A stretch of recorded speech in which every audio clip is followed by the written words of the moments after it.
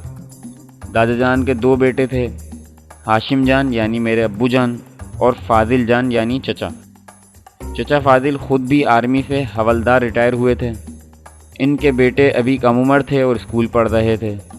2 بیٹیاں البتہ جوان تھیں، شازیہ اور سعدیہ، جس میں سے شازیہ کی شادی محمد جان اور سعدیہ کی میرے ساتھ ہو چکی تھی۔ جمیلہ باجی کی شادی ماموزاد اسلم بھائی سے ہوئی تھی۔ اس طرح بڑے بھائی حاکم اور احمد دونوں کی شادیاں ماموں کی طرف ہی یعنی اسلم بھائی کی بہنوں سے ہوئی تھی۔ ہم تمام بہن بھائیوں کی اپنی اولادیں بھی تھیں، اور میں خود ایک بیٹے کا باپ تھا جس کا نام عدنان تھا۔ جانو تمہارا والد اچھا خاصا زمیندار ہے، تمہیں فوج کی نوکری کرنے کی کیا ضرورت ہے؟ گاڑی سے اتر کر ہم دونوں پیدل گھر کی طرف جا رہے تھے کہ امجد مستفسر ہوا۔ بس اسٹاپ سے ہمارا گاؤں چند کلومیٹر دور تھا۔ بس اڈے پر ٹانگے وغیرہ کھڑے تھے، لیکن ہم دونوں نے پیدل چلنے کو ترجیح دی۔ یار ماجے، پہلے بھی تجھے کئی مرتبہ یہ بات بتا چکا ہوں کہ فوج کے اندر بھرتی ہونا میری خاندانی روایت ہے۔ خاندان میں ایک تو ہی مرد ہے؟ نہیں، لیکن پڑھا لکھا صرف میں ہوں۔ باقی تینوں کو بچپن ہی سے کاشتکاری کا شوق تھا، اور ابھی تک اسی میں جتے ہیں۔ میرا خیال ہے اسکول سے بھی وہ اسی لیے بھاگے اور کاشتکاری میں دلچسپی لی تاکہ بھرتی ہونا نہ پڑ جائے۔ امجد حسب عادت دور کی کوڑی لایا۔ اگر میں کہوں کہ تو گدھا ہے تو اس میں ذرا بھی مبالغہ نہ ہوگا۔ صرف دم کی کمی ہے، سینگ اس کے بھی نہیں ہوتے۔ اس میں گدھے پن کی کیا بات ہے؟ سامنے کی بات ہے، تیرے بھائی 4 سے 3 ہونا چاہتے ہیں، اس لیے خاندانی روایت کا جھانسا دے کر تجھے فوج میں بھرتی کروا دیا۔ تو کون سا وابڈا میں ہے؟ میں جھلا کر بولا۔ میں تو غربت کے ہاتھوں مجبور ہوں، ورنہ کب کا بھگوڑا ہو چکا ہوتا۔ اچھا اب اپنی چونچ بند رکھو، بھائی جان آ رہے ہیں، میں نے دور سے حاکم بھائی کو اپنی سمت آتے دیکھ کر کہا۔ مجھے نظر آ رہا ہے زیادہ شوق ہونے کی ضرورت نہیں۔ امجد چونکہ پہلے بھی میرے گھر آ چکا تھا، اس لیے انہیں پہچانتا تھا۔ 2 دن ہم نے خوب انجوائے کیا۔ امجد شکار کا بہت شوقین تھا۔ 12 بور بندوق لے کر ہم سارا دن پرندوں کے پیچھے بھاگتے رہے۔ عدنان کو دیکھ کر تو میرا بھی جی کرتا ہے کہ جلد از جلد شادی کر لوں۔ امجد میرے بیٹے عدنان کو اپنے ساتھ لپٹا کر بولا۔ اتنے لمبے بندے کو کس نے بیٹی دینی ہے؟ میں نے اس کے لمبے قد کی طرف اشارہ کیا۔ تم سے تو انچ آدھ انچ کم ہی ہوگا۔ تجھے اگر مل گئی ہے تو کوئی ہمارے لیے بھی دیدہ و دل فرش راہ کی یہ بیٹی ہوگی۔ ماجے صاحب، میرے تو چچا کی بیٹی ہے۔ ہم بھی ڈھونڈ لیں گے کوئی چچا، وہ فلسفیانہ لہجے میں بولا۔ اچھا یار ڈھونڈ لینا، فی الحال تو کھانے کا بندوبست کرتے ہیں۔ میں عدنان کو اس کے ہاتھوں سے لے کر زنانے کی طرف بڑھ گیا۔ اگلے دن ہم سویرے ہی گھر سے نکل پڑے تاکہ وقت سے اپنی جگہ پہنچ سکیں۔ 2 ہفتوں کے بعد ہم نے منگلا ڈیم پر تیراکی کی ٹریننگ کے لیے جانا تھا۔ میں تو خیر بچپن سے تیراک تھا، امجد البتہ تیراکی نہیں جانتا تھا اور اس وجہ سے خوفزدہ بھی تھا۔ یار اتنی سردی میں تیراکی، وہ رو دینے والے لہجے میں بولا۔ فروری میں کون سی سردی ہوتی ہے؟ میں نے حسب عادت سے چڑھایا۔ یہ کوئی جنوری تو نہیں ہے، اور یوں بھی کمانڈو بننے کے لیے سردی گرمی نہیں دیکھی جاتی۔ اگر موسم کے اثرات ٹریننگ میں معنی ہو جائیں تو کل کلاں جنگ کے میدان میں یہ سہولیات کون مہیا کرے گا؟ کل کی کل دیکھی جائے گی۔ تم آج کے بارے میں سوچو۔ 1 کلومیٹر مسلسل تیرنا ہے، ہم کوئی مچھلی یا بطخ تو نہیں ہے۔ بگلے تو ہو نا؟ یہ میں وقت آنے پر پوچھوں گا، بگلا بھگا صاحب، وہ جل کر بولا، اور میں مسکرا پڑا۔ ٹریننگ کے باقی مراحل کی طرح یہ مرحلہ بھی گزر گیا، اور پھر وہ وقت بھی آ گیا جس میں ہمیں پیراشوٹ کے ذریعے جہاز سے جمپ لگانا تھا۔ اس کے بعد لانگ مارچ جو 50 کلومیٹر پر مشتمل ہوتی ہے، ماں ساز و سامان کے کرنی پڑتی، اور پھر سب سے آخری مرحلہ اسکیم کا تھا، جس میں 1 ہفتہ اپنے بندوبست پر ہمیں جنگل میں گزارنا تھا۔ جس دن ہم جمپ کے لیے جہاز میں سوار ہوئے تو ہماری تعداد صرف 120 تھی، حالانکہ ٹریننگ کی ابتدا میں ہم 2500 کے قریب تھے۔ اگر کوئی چھلانگ نہ لگائے تو؟ امجد نے جہاز میں سوار ہوتے وقت سرگوشی کی۔ وہ خود نیچے پھینک دیں گے، میں اطمینان سے بولا۔ اس نے منہ بنا کر کہا۔ کبھی تسلی نہیں دینی، بس ڈراتے رہنا۔ لیکن میں اسے جواب دیے بغیر آنے والے مشکل وقت کے متعلق سوچنے لگ گیا۔ بہرحال یہ مشکل ٹائم بھی بیت گیا اور جتنا اس سے ڈرے ہوئے تھے اتنا ہی انجوائے کیا۔ ٹریننگ کے خاتمے پر ہمیں چھٹی ملی۔ واپسی پر ہم مکمل کمانڈو تھے اور ہماری چھاتی پر کمانڈوز کی شناخت کمانڈو ونگ لگ چکا تھا۔